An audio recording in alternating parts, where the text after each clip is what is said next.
Assalamualaikum warahmatullahi wabarakatuh.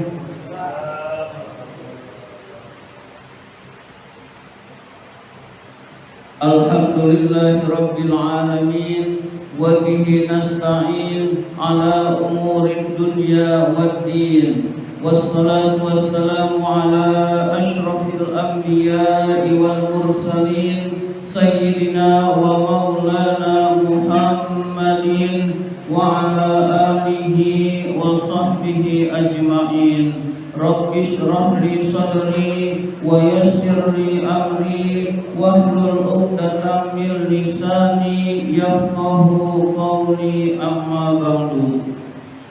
Bapak-bapak jamaah salat maghrib Masjid Al-Amin yang dimuliakan oleh Allah Subhanahu wa ta'ala, puji syukur marilah senantiasa kita panjatkan kehadirat Allah Subhanahu wa ta'ala atas limpahan nikmat-nikmatnya yang diberikan kepada kita semua. Antara lain kita masih tetap diberi nikmat iman, nikmat Islam, nikmat kesehatan, dan nikmat panjang umur, sehingga kita dapat menjalankan perintahnya, yaitu salat maghrib berjamaah dan dilanjutkan dengan menuntut ilmu di jalan Allah. Salawat dan salam semoga Allah limpahkan pada junjungan kita baginda Nabi besar Muhammad sallallahu alaihi wasallam beserta para keluarganya, para sahabatnya, dan kepada kita sebagai pengikut ajarannya. Marilah kita awali ta'lim kita dengan membaca surat Al-Fatihah. Mudah-mudahan kita semua mendapatkan ilmu yang bermanfaat, diberikan kesehatan oleh Allah Subhanahu wa ta'ala, diberikan rezeki yang banyak, yang halal dan yang berkah, serta dimudahkan urusan-urusan kita. Ala hadhihi niyah wa ala kulli niyatin shalihah wa ila hadratin Nabil Mustafa Rasulullah sallallahu alaihi wasallam wa ila muallifi hadzal kitab asy-syekh Imam Barakatul Anam Abdullah Ba'lawi Al-Haddad rahimahullah, nafa'anallahu bihi wa bi'ulumihi fid dharain amin. Al-Fatihah. A'udzu billahi minasy syaithanir rajim. Bismillahirrahmanirrahim. Alhamdulillahi rabbil alamin. Ar-Rahmanir-Rahim. Maliki yaumiddin. Iyyaka na'budu wa iyyaka nasta'in. Ihdinas siratal mustaqim. Siratal ladzina an'amta 'alaihim ghairil maghdubi 'alaihim waladdallin.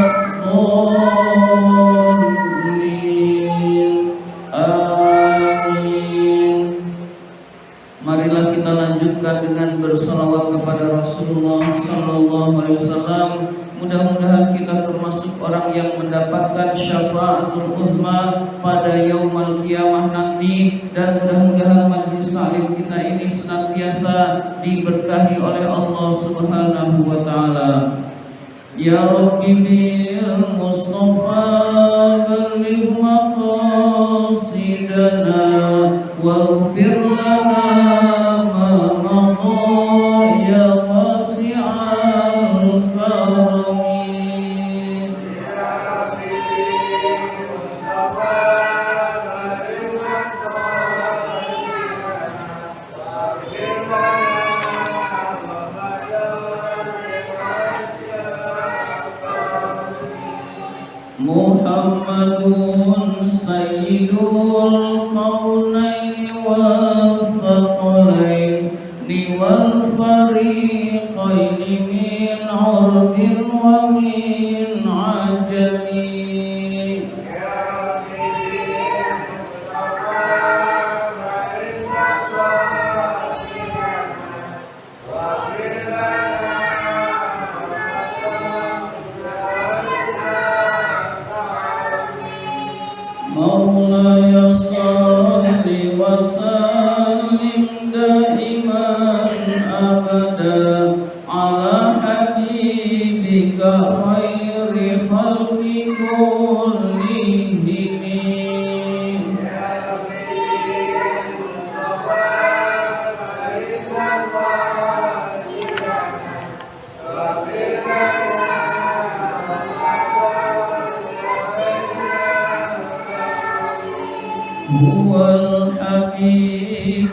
الذي ترجى شفاعته لكل هول من الأهوال مقتحم.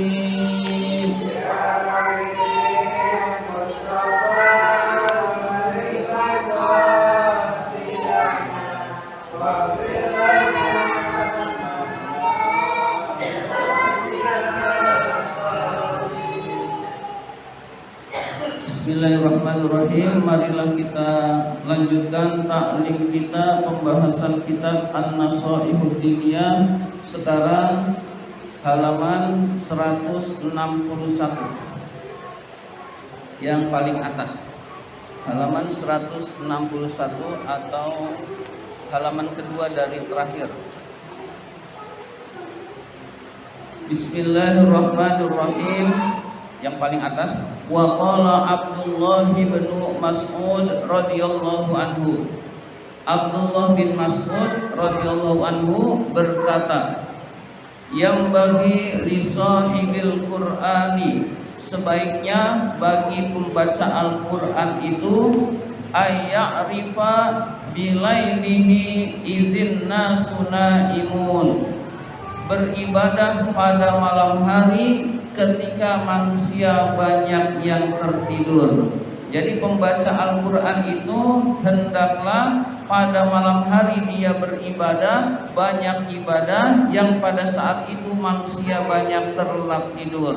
Orang pada saat itu lebih memilih tidur. Usahakan kita jangan seluruh malam kita gunakan untuk tidur. Sepertiga malam kita bangun, kemudian kita ibadah kepada Allah, itu terasa nikmat hadirin sekalian. Kenikmatan orang ibadah itu letaknya pada sepertiga malam yang terakhir hadirin sekalian. Mari kita berusaha untuk di sepertiga malam itu kita bangun banyak beribadah kepada Allah Subhanahu wa taala. Awalnya mungkin berat, tapi kita paksa diri kita buat ibadah, maka lama-kelamaan menjadi ringan dan lama-kelamaan menjadi nikmat hadirin sekalian.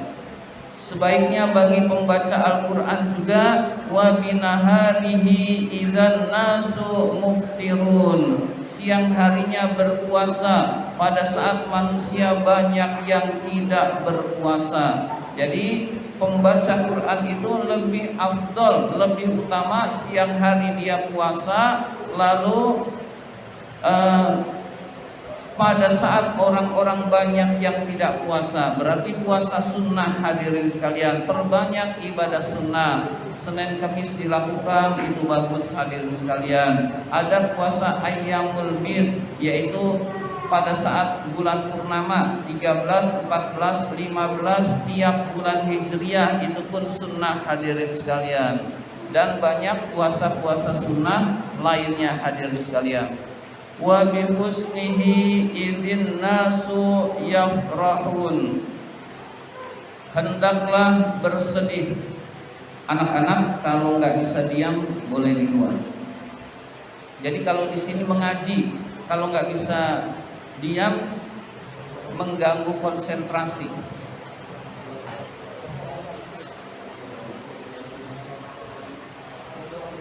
Wa bi husnihi idzin nasu yafrahun, dan bersedih pada saat manusia banyak yang bergembira. Jadi bersedih apa? Sedih memikirkan dosa-dosa kita hadirin sekalian. Sedih memikirkan siksa Allah, azab kubur dan lain sebagainya. Nah, pembaca Quran itu sebaiknya bersedih, lebih banyak bersedih daripada gembira hadirin sekalian. Wa bi bukaihi idzin nasu yadhakun, lebih sering menangis karena takut kepada Allah pada saat manusia banyak yang tertawa terbahak-bahak hadirin sekalian. Nah, ini adalah adab-adab pembaca Quran hadirin sekalian. Jadi kalau kita membaca Quran, kita lebih taat pada Allah Subhanahu wa taala. Di antaranya adalah kita menangisi dosa-dosa kita hadirin sekalian. Mulailah kita mencoba menangisi dosa-dosa kita hadirin sekalian.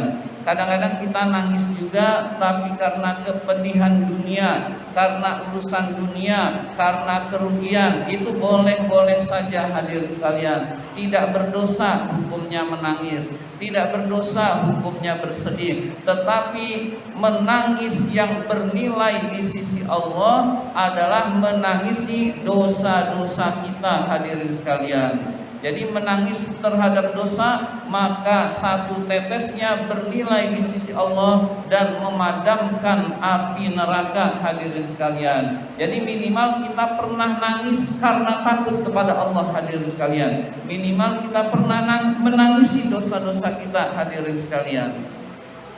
Wa bisumtihi idzan nasu yahudun, lebih banyak diam ketika manusia banyak yang sering berbicara. Jadi pembaca Quran itu lebih banyak diam daripada banyak bicara hadirin sekalian. Dengan kita diam, kita bisa mengambil pelajaran dari orang-orang yang kita ajak bicara hadirin sekalian. Dengan diam kita banyak masukan-masukan yang berguna buat diri kita hadirin sekalian.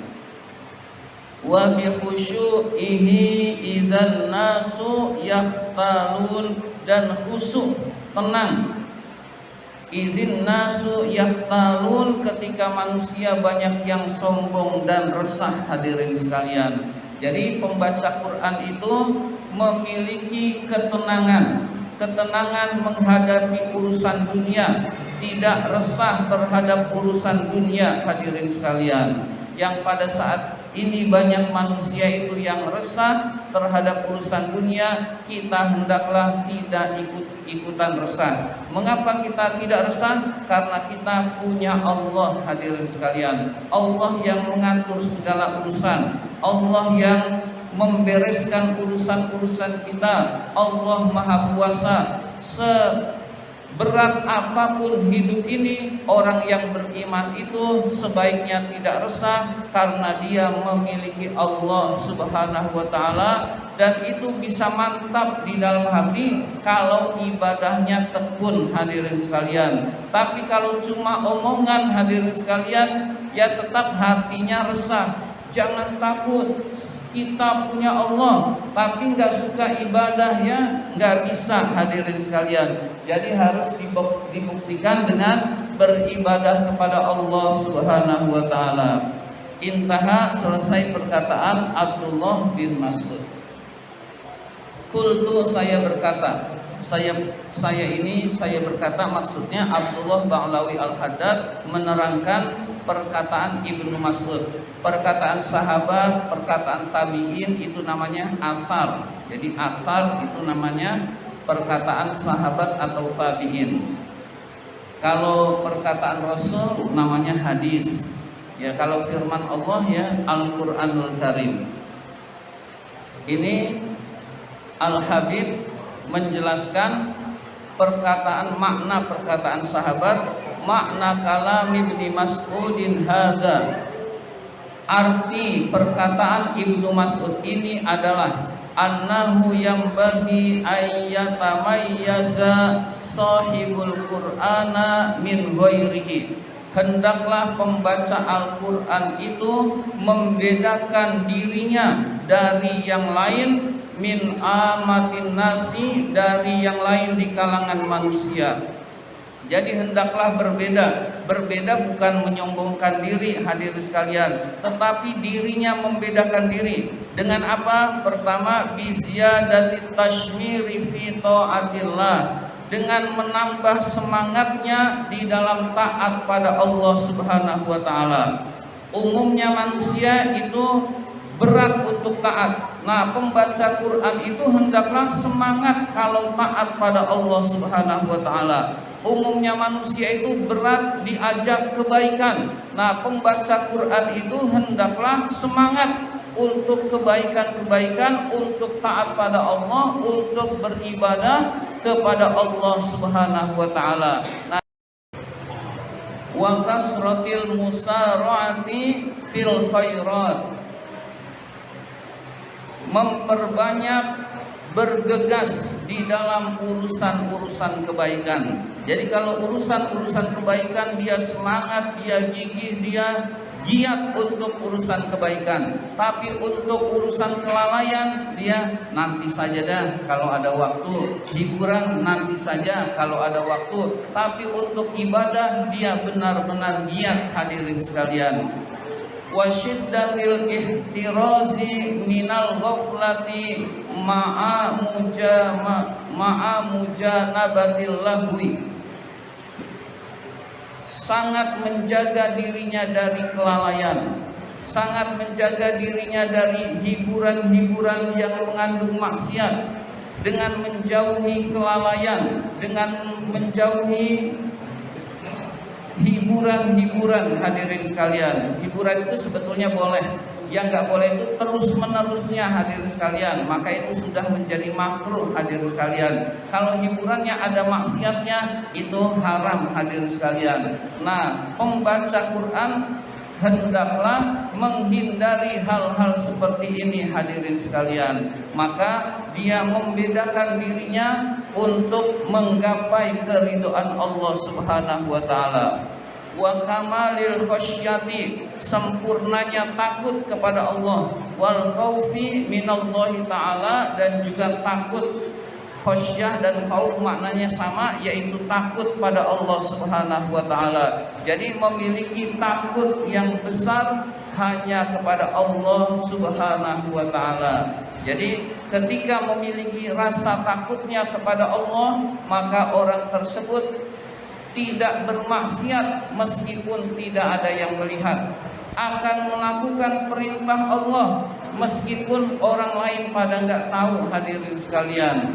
Jadi rasa takut kepada Allah ini harus kita tumbuhkan di dalam diri kita, hadirin sekalian. Para ulama mengajarkan untuk menumbuhkan rasa takut kepada Allah, mulailah dari yang rendah, hadirin sekalian. Mulailah dari takut kepada nerakanya Allah. Kita bayangkan nerakanya Allah, hadirin sekalian. Nerakanya Allah kok kita tahu? Itu berdasarkan hadis dan ayat-ayat Al-Quran yang menerangkan neraka itu begini, neraka itu begini. Nah, kita mulai dari rasa takut dengan nerakanya Allah Subhanahu wa taala, hadirin sekalian. Takut akan siksa kubur nanti di akhirat bagaimana, hadirin sekalian. Nah, dengan rasa takut seperti ini, maka dia tekun ibadah, menjauhi maksiat. Nanti lama-kelamaan rasa takut kepada Allah akan bertambah, hadirin sekalian. Akan bertambah, yaitu takut pada Allah bukan karena nerakanya Allah, hadirin sekalian. Orang sekarang itu lebih banyak tidak takutnya kepada Allah Subhanahu wa taala, hadirin sekalian. Di profesi manapun banyak oknumnya, hadirin sekalian. Apalagi di kepolisian, kejaksaan, itu isinya oknum-oknum, hadirin sekalian. Orang yang tidak takut kepada Allah. Pejabat-pejabat banyak yang tidak takut kepada Allah Subhanahu wa taala dan korupsinya nggak tanggung-tanggung, besar-besar, hadirin sekalian. Kalau nggak ada korupsi, Indonesia ini udah beres, hadirin sekalian. Jadi penyebab sengsaranya kita di korupsi, hadirin sekalian. Di samping kebijakan-kebijakan yang tidak pro rakyat tetapi pro Cina, hadirin sekalian. Ya, bisa kebijakan yang pro asing dan asing itu Amerika Serikat dan sekutunya, asing itu Cina, hadirin sekalian. Nah, kebijakan yang tidak pro rakyat menyebabkan kesengsaraan. Ditambah lagi korupsi yang merajalela, hadirin sekalian. Jadi sekarang ini benar-benar harga mahal, apa-apa serba sulit, hadirin sekalian, karena banyak orang-orang yang tidak takut kepada Allah.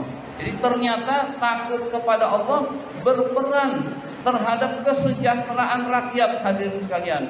Bisa kita bayangkan kalau pejabatnya takut kepada Allah, hadirin sekalian, maka luar biasa Indonesia ini bisa lebih cepat majunya, hadirin sekalian. Wa qala Ibnu Mas'ud radhiyallahu anhu aidan. Ibnu Mas'ud radhiyallahu an berkata lagi, Nuzilal Qur'anu liya'mala bih. Al-Qur'an itu diturunkan untuk diamalkan. Jadi Ibnu Mas'ud berkata, Al-Qur'an itu diturunkan untuk diamalkan dalam kehidupan sehari-hari.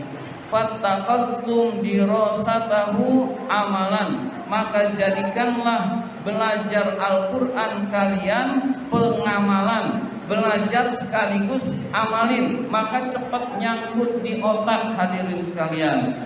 Belajar langsung mengamalkan. Misalkan ada ayat wa ahallallahu al-bai'a wa harrama riba, Allah halalkan jual beli, Allah haramkan riba. Langsung kita pelajari ayat itu, kita amalkan juga ayat itu, kita jauhi riba hadirin sekalian. Riba itu diantaranya mengurangi timbangan, itu juga riba. Menghutangkan uang, lalu kita dapat uang dari menghutangkan uang kepada orang lain, itu juga riba hadirin sekalian. Nah, kita belajar Al-Quran sambil mengamalkan itu jauh lebih baik daripada sekedar belajar saja hadirin sekalian.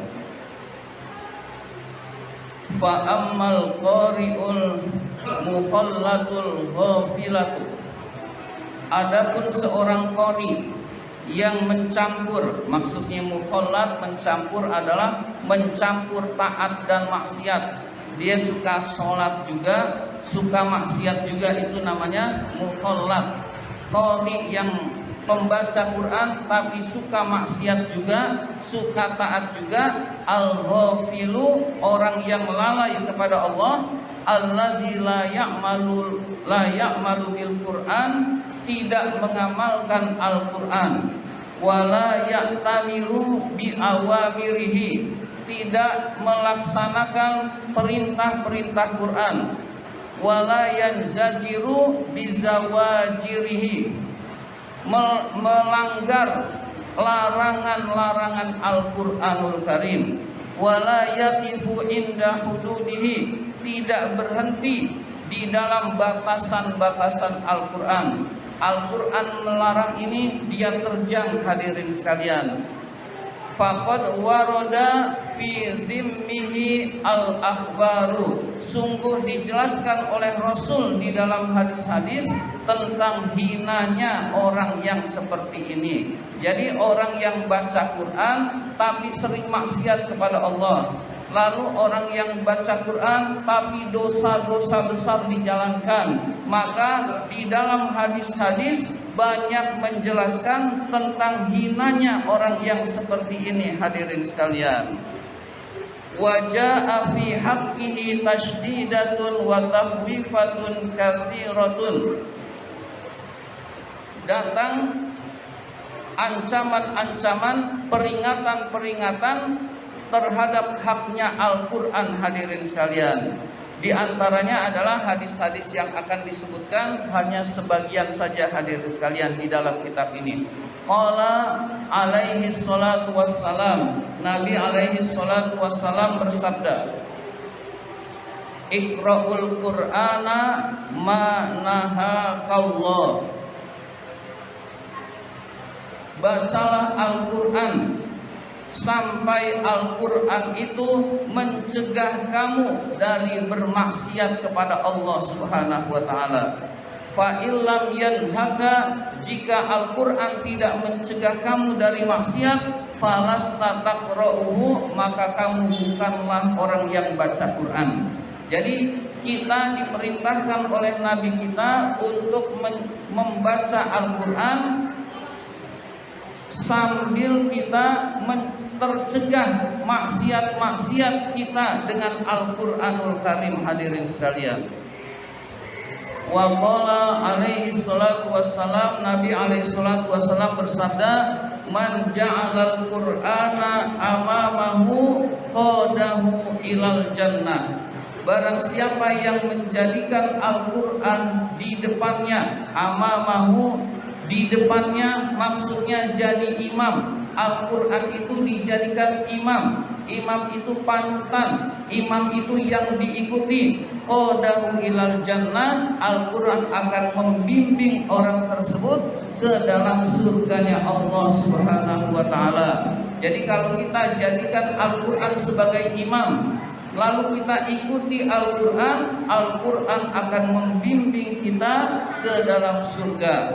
Wa man ja'alahu wara'a zahrihi saqahu ilan nar. Barang siapa yang menjadikan Al-Quran di belakang punggungnya, di belakang punggung di sini, berarti menyepelekan Al-Quran, tidak mau mengamalkan Al-Quran, hanya membacanya saja, saqahu ilan nar, Al-Quran akan mendorong orang tersebut ke dalam api neraka. Na'udzubillah min dzalik. Jadi mau tidak mau kita baca Quran untuk dimengerti. Kita mengerti Al-Quran untuk mengamalkan ajaran-ajaran Al-Quranul Karim. Al-Hadis. Wa qala alaihi salam, Nabi alaihi salam bersabda, an-naru ila fasaqatil qurra'i asra'u minha ila abadatil awthan.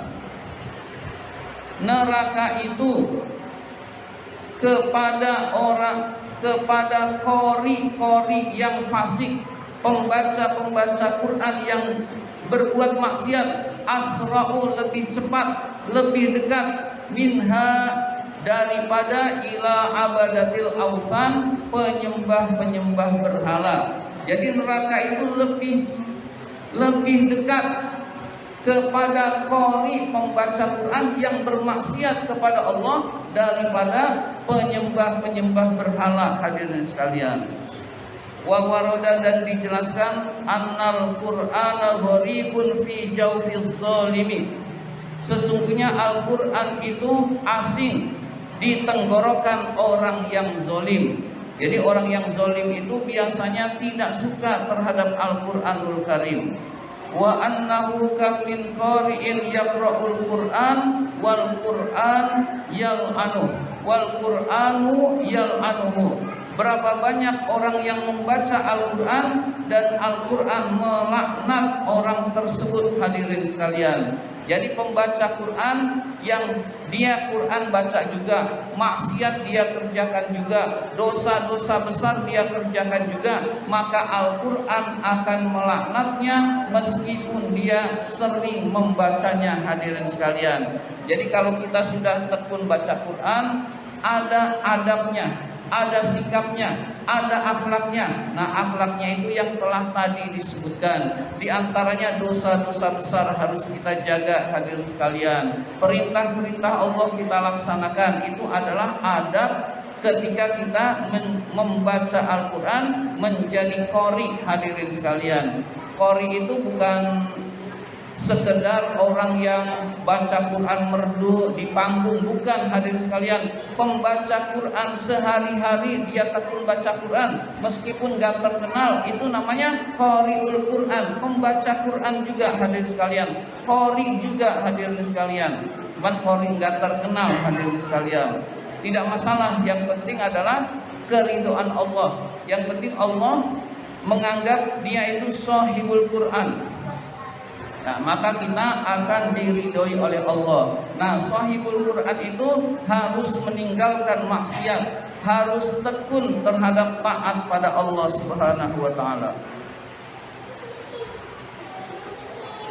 Yaitu limukhalafatihi, karena berbedanya dia terhadap ajaran Al-Quran, wa amalihi ala ma khilafi ma yad'uhu ilaihi, dan amalnya bertentangan dari yang didakwahkan oleh Al-Quranul Karim.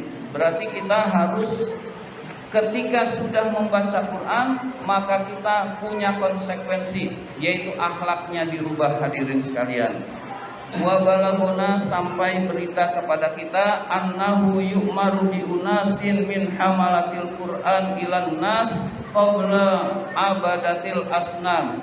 Dikatakan di dalam hadis yang tadi, dikatakan pembaca Al-Quran itu diperintahkan masuk ke dalam neraka sebelum penyembah-penyembah berhala. Fayaqulu, lalu mereka protes, lalu mereka enggak terima. Ya Allah, saya kan pembaca Quran, kok dimasukkan lebih dulu sebelum penyembah berhala masuk ke dalam neraka. Ayabda'u bina qabla abadatil asnam. Apakah kami dahulu yang dimasukkan sebelum penyembah berhala? Fayuqalu, maka dikatakan lahum kepada mereka, pembaca Quran yang bermaksiat kepada Allah, laisa man ya'rifu kaman la ya'rifu. Orang yang mengerti itu tidak sama dengan orang yang tidak mengerti. Orang yang mengerti itu harusnya tidak sama dengan orang yang tidak mengerti. Orang yang mengerti itu kan harusnya mengamalkan. Orang yang tidak mengerti, nggak mengamalkan, wajar. Sehingga penyembah berhala dimasukkan setelah pembaca Quran, itu adalah hal yang wajar.